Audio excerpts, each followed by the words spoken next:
Suami yang gerebek istri sah berduaan dengan oknum TNI, malah minta maaf, ada apa?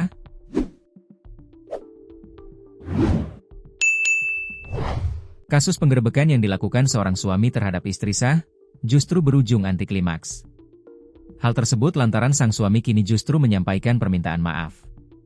Suami yang merupakan seorang anggota Brimopolda Sulawesi Tenggara itu menggerebek istrinya, yang merupakan Ibu Bayangkari, sedang berduaan dengan seorang oknum TNI dalam kamar kosan.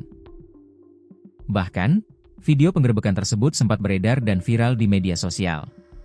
Namun, seusai video penggerebekan itu viral, tiba-tiba muncul video permintaan maaf dari sang suami. Permintaan maaf itu disampaikan karena persoalan rumah tangganya viral di media sosial dan menyeret nama institusi tempatnya bertugas.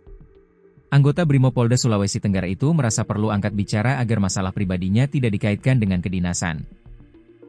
Ia muncul dalam sebuah video klarifikasi yang kemudian beredar luas.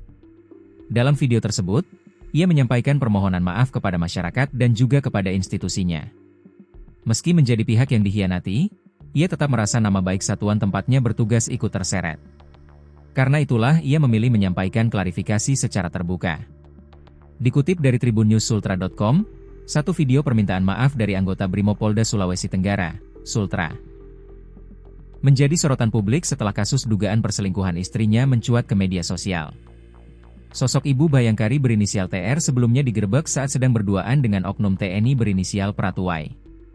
Kejadiannya di rumah kos di Kelurahan Anduonohu, Kecamatan Poasia, Kota Kendari, Provinsi Sulawesi Tenggara, Jumat, 17 April 2026. TR dan Pratuwai tak berkutik saat digerebek sang suami sah bersama sejumlah saksi yang mendatangi lokasi tersebut. Ironisnya, dalam penggerebekan, ditemukan bukti berupa kotak tisu magic di dalam kamar kos yang mereka tempati.